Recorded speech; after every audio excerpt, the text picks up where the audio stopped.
Assalamualaikum warahmatullahi wabarakatuh. Alhamdulillah, alhamdulillahi rabbil alamin, wa bihi nasta'in ala umurid dunya waddin, wassalatu wassalamu ala asrafil anbiya'i wal mursalin wa ala alihi wa sahbihi ajmain, amma ba'd.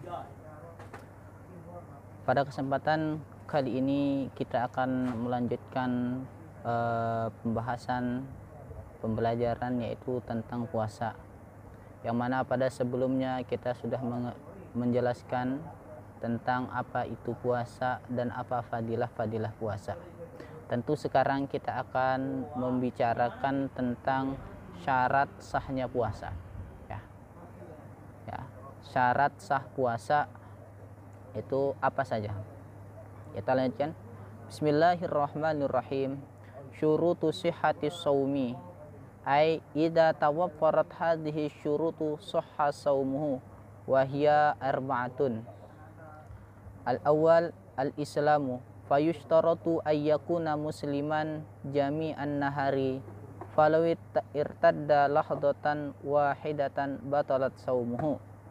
Saniyan, fayushtaratu ay yakuna aqilan mumayyizan jami'an nahari, falau junna walau lahdatan wahidatan batala saumuhu. Wa ammal igma'u was sukru fasayati tafsiluhu fi mubtilatis saum. Salisan annaqa'u minal haidi wan nifas, fayushtaratu an takuna al mar'atu tahiratan jami'an nahari, falau hadat fi akhiri lahdatin minan nahari batala saumuha. Wa kadza lau tahurat asna'ahu walakin yusannu laha al-imsak. Rabi'an al-ilmu biqaunil waqti qabilan lisaumi, ay ya'lama anna al-yawma alladhi yuridu ayyasumahu yasihhu fihi as-sawmu bi an lam yakun minal ayyamil lati naha anisyami fihi. Nah, jadi dalam kitab ini dijelaskan syarat sahnya berpuasa. Jadi ada syarat sah, ada syarat wajibnya berpuasa. Nah, syarat sahnya puasa itu apa? Tanpa ada syarat ini, tanpa ada syarat yang ini terkumpul pada orang, pada diri seseorang itu, maka puasanya tidak dianggap sah. Sekalipun dia puasa, tapi enggak dianggap sah puasanya. Kenapa? Karena nanti ada berapa syarat. Pertama, iza tawaffarat, apabila sudah terkumpul syarat-syarat yang ini, maka sah puasanya. Syaratnya ada berapa? Syaratnya ada 4. Yang pertama Islam. Maka tentu syarat yang pertama dari semua ibadah-ibadah itu haruslah Islam. Maka orang yang tidak Islam melaksanakan perintah-perintah Allah, maka tidak dianggap sah perbuatannya itu, karena dia belum melaksanakan syarat yang pertama, yakni tentu Islam. Maka orang kafir yang melaksanakan puasa, maka tidak dianggap sah puasanya, karena dia belum termasuk orang-orang Islam. Nah, fayushtaratu ayyakuna musliman jami'an nahar. Nah, maka disyaratkan pada seseorang itu muslim, yaitu Islam, jami'an nahar, itu sehari penuh, ya. Falau irtadda lahzatan wahidatan batalat saumuhu. Maka jikalau dia murtad sebentar, ya, waktu yang sekejap, maka batal puasanya. Contohnya, misalkan ada seorang muslim yang mana ketika malam sebelum subuh itu dia muslim, masih Islam, ya. Kemudian dia sudah melaksanakan sahur, niat puasa. Kemudian pada pertengahan hari, baik itu setelah fajar tentunya, setelah melaksanakan salat subuh seperti jam 10 atau sampai sehari penuh, pertengahan hari lah, antara sholat zuhur dan apalah itu. Nah, maka kemudian pada waktu siang hari itu dia murtad, yaitu keluar dari agama Islam, ya, keluar dari agama Islam, maka puasanya dianggap batal. Kenapa? Karena dia keluar daripada Islam. Ya, orang yang keluar daripada Islam maka otomatis puasanya batal, ya. Batal puasanya, tidak dianggap. Karena kenapa? Karena syarat yang pertama dia harus puasa jami'un nahar, ya. Islam, maka harus jawab Islam jami'un nahar. Harus puasa harus keadaan Islam, ya, sepanjang hari itu. Maka kalau dia murtad di pertengahan hari, maka puasanya tidak dianggap dan batal puasanya tersebut. Kemudian syarat yang kedua yaitu al-aqlu, yaitu berakal. Fayushtaratu ayyakuna akilan mumayyizan jami'an nahar. Maka disyaratkan bagi orang yang melaksanakan puasa itu dia berakal. Akalnya sehat, mumayyizan, dan juga bisa membedakan antara putih dan yang hitam, antara yang baik dan yang benar. Jami'an nahar, sepanjang hari. Maka jikalau ada seseorang itu akalnya hilang atau seperti gila di pertengahan hari, maka puasanya batal. Nah, ya, disyaratkan harus berakal. Kalau ada orang gila, ya, maka tidak dianggap puasanya. Nah, di sini ada kata-kata mumayyizan, ya, yang mumayyiz. Nah, di sini mumayyiz juga termasuk anak kecil, ya. Anak kecil yang masih kecil, misalkan berumur 10 tahun, ya, tapi belum balik, selama dia mumayyiz bisa membedakan antara yang baik dan benar atau yang putih dengan haram, nah, maka puasanya dianggap sah, ya, sekalipun dia tidak diwajibkan untuk melaksanakan puasa. Nah, jadi syarat yang kedua yaitu harus berakal. Jadi kalau ada orang gila itu puasa, maka nggak dianggap puasa, nggak sah puasanya. Nah, di sini falau junna, ya, walau lahdzatan wahidatan batala saumuhu. Maka seandainya dia gila sebentar pada siang hari itu, maka batal puasanya, ya. Maksudnya misalkan ada seseorang ketika malamnya itu dia sehat, ya, nggak ada apa-apanya, ya, nggak ada masalah, sahur sampai setelah melaksanakan sholat subuh sampai misalkan jam 12 kayak tadi seperti orang Islam yang murtad. Nah, pas pertengahan siang jam 11 atau jam 10 dan jam 5 dan lain sebagainya, dia gila sebentar, ya, gila sebentar, maka di situ otomatis puasanya batal. Kenapa? Karena orang gila itu akalnya sudah nggak berfungsi lagi, ya, karena nggak berfungsi lagi akalnya, ya. Maka walaupun gila sebentar, ya, tetap tidak dianggap berpuasa, nggak sah puasanya. Nah, sini wa ammal igma, dan adapun orang yang ayan, ya, wasukra, dan orang yang pingsan, ya, fasayati tafsilha fi mubtilis saim. Jadi syarat yang kedua yaitu harus berakal sepanjang hari. Jadi kalau ada orang gila, ya, pertengahan harinya itu dia gila, maka nggak dianggap puasanya, nggak sah puasanya. Terus syarat yang ketiga, an-naqa'u minal haidi wan nifasi, yaitu terbebas daripada haid dan nifas. Maka orang yang haid, orang yang nifas, maka itu tidak sah puasanya, ya. Maka tapi malah orang yang haid dan nifas melaksanakan puasa malah haram hukumnya, ya. Haram hukum orang yang haid dan nifas itu melaksanakan puasa, ya. Fayustaratu ayyaku antakunal mar'atu tahiran jami'an nahar. Maka disyaratkan bagi seorang perempuan itu yang melaksanakan puasa, dia harus tohir, suci sepanjang hari. Sehari penuh itu dia harus suci, ya. Jadi perempuan yang haid, yang nifas itu kan orang nggak tohir di istilahnya, ya, nggak tohir. Orang yang datang bulan nggak tohir, nggak suci lagi. Maka orang yang puasa itu, ya, orang yang haid itu nggak sah melaksanakan puasa tersebut. Ya. Terus walau hadat fi akhiri lahzatin minan nahar batalat saumhu. Maka seandainya dia haid di pertengahan hari, ya, pada hadat fi akhirin, pada hari waktu terakhir, maka walaupun sebentar maka batal puasanya. Misalkan dia malamnya itu masih keadaan suci, belum haid atau belum nifas. Nah, kemudian setelah subuh nggak ada darah yang keluar atau nggak nifas dia, ya. Kemudian pertengahan hari jam 11 dia keluar darah haid atau dia nifas, ya. Maka di situ otomatis langsung puasanya batal, nggak sah puasanya kalau dia lanjutkan puasanya. Wa kaza lau tahurat asna'ahu walakin yusannu laha il imsak. Begitu juga seandainya dia tohir pada pertengahan hari, ya, maka nggak dianggap puasa. Maksudnya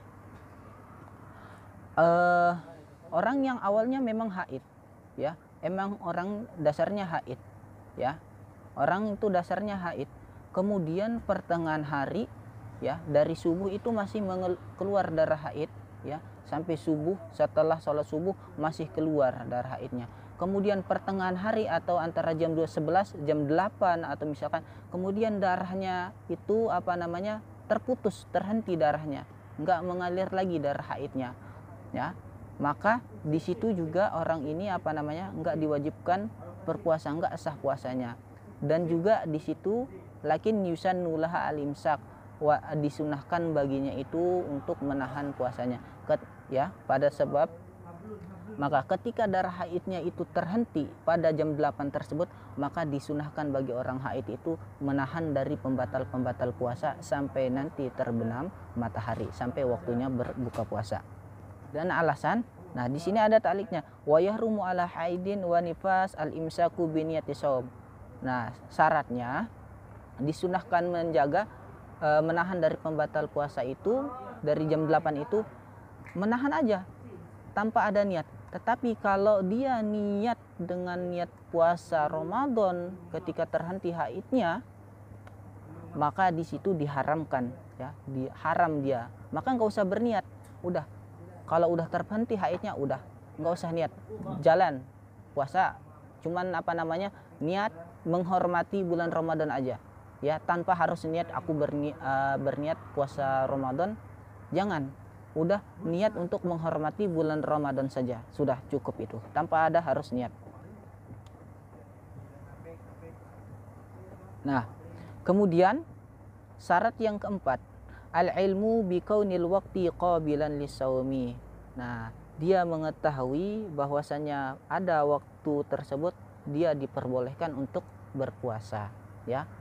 Maka syaratnya dia harus mengetahui bahwa pada saat ia melaksanakan puasa itu memang dia tahu bahwa puasa pada saat itu memang diperbolehkan, bukan diharamkan untuk berpuasa. Seperti diharamkan berpuasa pada tanggal 1 Syawal, maka tanggal 1 Syawal itu setelah bulan Ramadan. Nah, kalau dia berpuasa di situ maka haram baginya dia berpuasa pada seperti. Nah, di sini dijelaskan lama annal yaumal ladzi yuridu ayyasumahu yasihu fihi shaum. Tegasnya bahwasanya dia mengetahui bahwasanya hari yang ingin dia laksanakan puasa pada hari itu sah untuk melaksanakan puasa pada hari tersebut, ya. Nah, jadi hari yang dia laksanakan pada hari itu dia udah tahu bahwa puasa dia yang dia lakukan pada hari itu memang sah untuk dilaksanakan, bukan haram untuk berpuasa. Kayak tadi seperti puasa, ya, puasa pada tanggal 1 Syawal, dan mungkin ada puasa-puasa yang diharamkan untuk melaksanakan puasa pada hari tersebut, seperti hari raya kurban itu kan diharamkan untuk berpuasa di situ. Dia tahu ilmunya kapan boleh puasa, kapan dia nggak boleh berpuasa. Nah, itu adalah 4 daripada syarat-syarat sah puasa. Yang pertama, syarat sah puasa itu orang Islam, maka orang yang kafir nggak sah untuk melaksanakan puasa. Yang kedua yaitu orang yang berakal, maka kalau ada orang gila berpuasa maka nggak sah puasanya. Terus an-naqau anil minal haidi wa nifas, yaitu terbebas dari haid dan nifas. Maka kalau ada orang haid dan nifas berpuasa maka nggak sah puasanya. Begitu juga al ilmu biqanil waqti qabilan lisaum, bahwasannya dia mengetahui pada hari itu dia boleh untuk melaksanakan berpuasa pada tersebut, ya. Tahu kalau hari itu dia diperbolehkan untuk berpuasa. Nah, ini secara ringkas syarat-syarat dari syarat sah berpuasa. Syurutu wujubis saum, syarat wajibnya berpuasa, ya. Orang yang diwajibkan untuk berpuasa. Yang mana tadi kita sebelumnya sudah membahas syarat sahnya puasa. Kapan dikatakan sah puasa itu, ya. Kapan dikatakan tidak sah. Maka sekarang kita membahas tentang syarat wajibnya berpuasa. Orang yang diwajibkan untuk melaksanakan puasa, ya, itu ada 5. Al-awwal al-Islam. Yang pertama tentu orang Islam. Semua orang Islam baik laki-laki maupun perempuan itu diwajibkan untuk melaksanakan puasa, ya. Tentu puasa yang wajib, ya. Fala yuqatabu bihil kafiru fid dunya. Maka tidak diwajibkan puasa bagi orang-orang kafir di dunia, ya. Orang kafir itu tidak diwajibkan untuk melaksanakan puasa di dunia. Akan tetapi nanti orang-orang kafir itu bakal dituntut di hari akhirat, di yaumil akhirah. Kenapa mereka tidak melaksanakan puasa itu, ya? Maka mereka akan dituntut pada hari kiamat itu sebab mereka tidak beriman kepada Allah dan Rasulnya dan apa yang dibawa oleh Nabi Muhammad SAW. Boleh saja mereka itu senang tidak melaksanakan, tidak dibebani untuk melaksanakan puasa di dunia, akan tetapi nanti siksaan di akhirat itu amatlah pedih bagi mereka orang-orang yang kufur, ya. Wa ammal murtad fayajibu alaihi al-qada'u iza raja'a ilal islam taglizan alaih. Maka orang-orang yang murtad itu, orang yang keluar dari Islam, ya, itu wajib untuk melaksanakan qada puasanya, ya.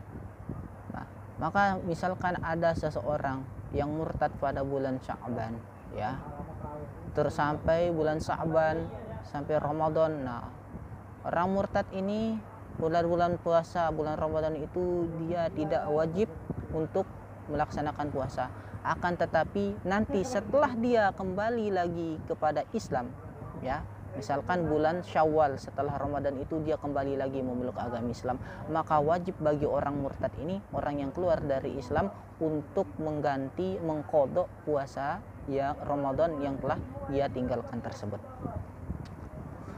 Terus yang kedua syaratnya, ya, syarat wajib puasa yang kedua at-taklif, ya, yaitu orang yang mukallaf. Siapa orang yang mukallaf ini? Nah, apa yang dimaksud dengan mukallaf ini? Ayyakuna balighan aqilan. Nah, orang yang mukallaf ini tentu orang yang sudah balik, ya. Kalau orang laki-laki itu batas baliknya itu 15 hari, ya.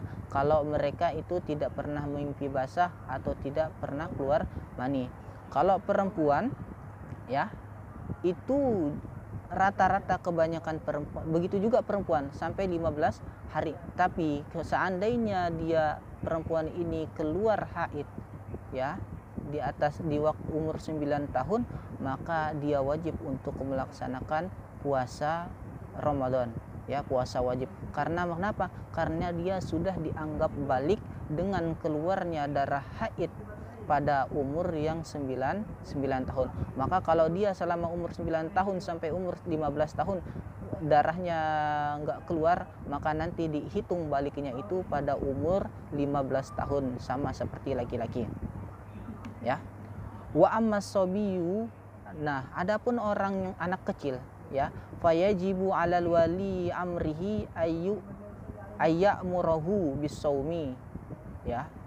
Maka adapun anak kecil, ya, yang anak kecil, ya, tentu anak kecil itu diwajibkan bagi walinya, bagi ibu atau bapaknya, bagi orang tuanya, ya, orang yang bertanggung jawab pada anak kecil itu, untuk menyuruh anak tersebut untuk melaksanakan berpuasa. Wajib, ya, bagi orang tua, bagi kita waliul amr, ya,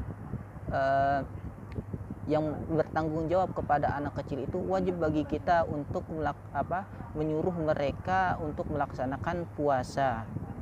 Nah, li sab'i sininin, ketika umur 7 tahun, ya. Ketika umur 7 tahun, maka anaknya itu maka bagi seorang wali wajib untuk menyuruh anak tersebut untuk melaksanakan puasa, ya. Pada umur 7 tahun wali itu wajib menyuruh anaknya itu untuk melaksanakan puasa. Wa yudrabuhu idza tarkahu, dan li isri sinina, dan dipukul anak kecil itu, ya, kalau dia meninggalkan puasa pada umur 10 tahun, ya. Maka kalau ada anak kecil yang meninggalkan puasa, ya, pada umur 10 tahun dia tidak melaksanakan puasa, maka bagi seorang wali itu dipukul anak tersebut yang yang meninggalkan puasa. Tentu pukulan di sini ghairu mubarrihin, tanpa pukulan yang tidak menyakitkan, ya. Sekedar jewer mungkin nggak masalah gitu kan. Tapi jangan sampai memukul bagian-bagian yang yang terlarang, seperti misal kita mukul mukanya, kita geplak kepalanya, misal nggak boleh itu. Ini yang disebut di sini dorbatan ghairu mubarrihin, pukulan yang tidak menyakitkan seperti jewer. Nah, begitulah, nggak masalah, ya. Maka wali wajib menyuruh anaknya itu untuk melaksanakan puasa ketika umur 7 tahun, ya. Orang tua wajib menyuruh anaknya itu berpuasa pada umur 7 tahun.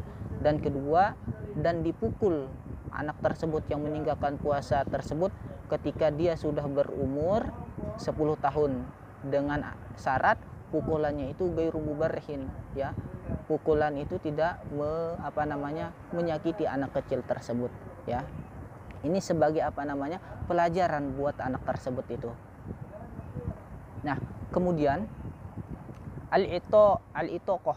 Nah, di sini al-itoqoh, syarat wajibnya puasa yang ketiga, al-itoqoh, yaitu mampu, ay al-qudratu alaihi. Nah, wal itoqu takunu hissan wa syar'an.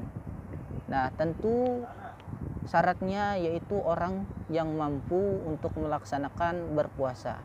Maka orang yang nggak mampu untuk melaksanakan puasa, maka tidak wajib untuk melaksanakan puasa. Nah, di sini ada perinciannya. Mampunya ada yang sebab hissian wa syar'an. Nah, ada yang sebab hissian wa syar'an. Nah, apa yang dimaksud hissian ini? Ya. Hissian ini seperti orang orang tua renta, ya, dan orang yang sakit. Jadi hisian di sini contohnya seperti orang yang tua renta, kakek-kakek yang sudah atau nenek-nenek yang sudah tua, yang tidak kuat lagi untuk melaksanakan puasa. Maka di situ dia kakek-kakek atau nenek-nenek yang tidak kuat untuk melaksanakan puasa itu, maka dia tidak wajib untuk melaksanakan berpuasa. Akan tetapi nanti dia dikenakan bayar fidyah, ya. Sehari itu dia mengeluarkan 1 mud untuk mengganti 1 hari puasanya. Terus wal marad allazi la yarja yarahu, dan juga orang yang sakit, ya. Orang yang sakit di sini tidak diwajibkan untuk melaksanakan puasa sekira penyakitnya itu sekira dengan dia melaksanakan puasa nanti penyakitnya akan bertambah, ya. Kalau misalkan cuman pusing-pusing sedikit yang bisa dibawa tidur 1 jam atau setengah jam, maka itu tetap wajib untuk melaksanakan puasa. Di sini nanti ada perinciannya, itu sakitnya sakit yang memang sangat sakit, yang nggak bisa ditahan oleh sekiranya kalau kita melaksanakan puasa ini, badan ini akan terasa lemah, malah bertambah sakit gitu. Tetapi kalau tadi misalkan pusing yang bisa mungkin kita bawa tidur 1/2 jam atau sejam, nah maka di situ masih tetap diwajibkan berpuasa. Ya, ini sakit yang sangat.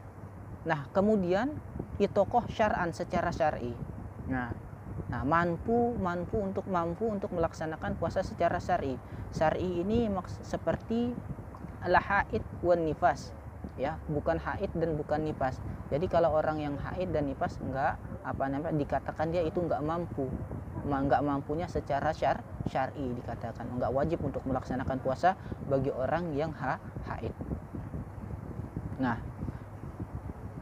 Nah, kemudian selanjutnya syarat yang keempat as-sihhah, yaitu dalam keadaan sehat wal afiyah. Fala yajibu alal marid, maka enggak wajib puasa bagi orang yang sakit.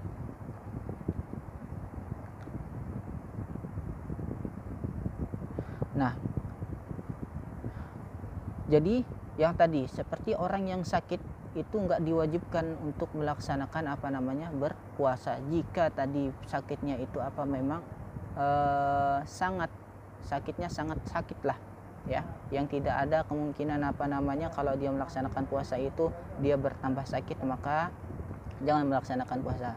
Tapi yang seperti saya jelaskan tadi, kalau sekiranya cuman pusing sebentar yang bisa di bawah tidur cuman 30 menit atau sejam, itu masih diwajibkan untuk melaksanakan berpuasa.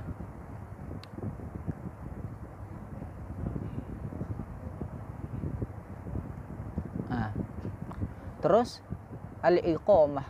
Nah, di sini al-iqamah, ya, syarat yang kelima yaitu al-iqamah, orang yang netap, ya. Orang yang netap maksudnya bukan dalam keadaan perjalanan, tetap tinggal di suatu tempat itu, bukan orang yang sering pergi jauh, bukan, orang yang tetap tinggal di satu tempat tersebut.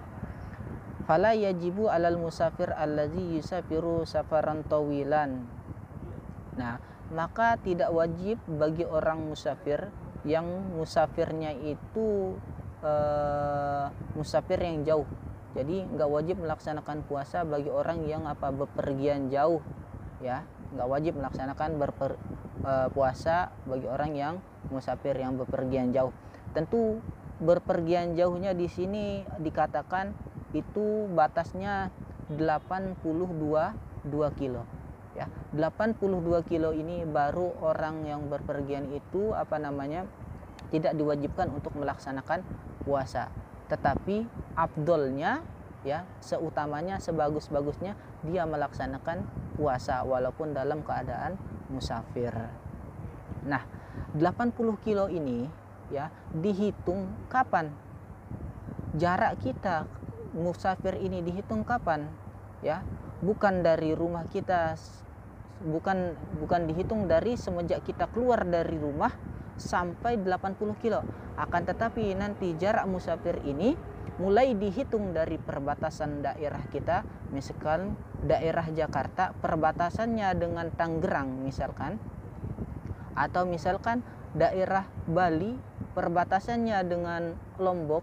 Nah, maka di situ kalau dia dari Bali, maka dari perbatasan dari Bali itu baru mulai dihitung dia jarak musafirnya sampai 82 kilo nanti, bukan dari rumahnya, ya, bukan dari rumahnya, ya, pokoknya jarak antara desanya, ya, jarak antara baldahnya. Kalau sekarang kalau di Indonesia kebanyakan kita daerah kecamatan lah, ya, kecamatan antar kecamatan. Nah, maka kita dianggap musafir itu jaraknya dihitung mulai dari perbatasan kecamatan itu, ya. Perbatasan kecamatan itu mulai baru dihitung jarak musafir, ya. Jarak musafir dihitung mulai dari perbatasan kecamatan seterusnya, bukan dari rumah kita, begitu, ya. Itulah ringkasan dari syarat-syarat wajib berpuasa. Yang pertama al-Islam, maka enggak wajib puasa bagi orang yang kafir. Terus mukallaf, orang yang mukallaf, ya, maka enggak wajib bagi orang yang bukan mukallaf. Tadi udah dijelaskan makna. Terus al-itoah, itu mampu untuk melaksanakan puasa. Maka orang yang enggak mampu untuk melaksanakan puasa, maka enggak diwajibkan. Terus as-sihah, dia dalam keadaan sehat, ya, sehat. Maka kalau orang yang sakit, dia enggak diwajibkan untuk melaksanakan puasa. Terus al-iqamah, orang yang menetap, ya. Maka orang yang berpergian dengan jarak 82 kilo, maka dia tidak diwajibkan untuk melaksanakan puasa. Tetapi orang yang musafir ini kalau dia melaksanakan puasa itu lebih baik baginya. Mungkin cukup sekian pembahasan kali ini. Mungkin nanti kita insya Allah akan membahas selanjutnya, yaitu rukun puasa ya. Rukun puasa itu ada 2, nanti kita akan bahas secara terperinci insya Allah mengenai rukun-rukun ini. Semoga apa yang disampaikan pada kesempatan hari ini semoga bermanfaat bagi kita semuanya. Semoga Allah Subhanahu wa taala memberikan kita kesehatan jasmani dan rohani. Semoga Allah mudahkan segala urusan kita, baik urusan dunia ataupun akhiratnya. Semoga semua permasalahan kita, baik permasalahan di dunia secara individu ataupun keluarga, Allah mudahkan menyelesaikan segala permasalahan itu. Akhirul kalam, astaghfirullah li wa lakum wa li sairil muslimin wal muslimat wal mu'minina wal mu'minat. Assalamualaikum warahmatullahi wabarakatuh.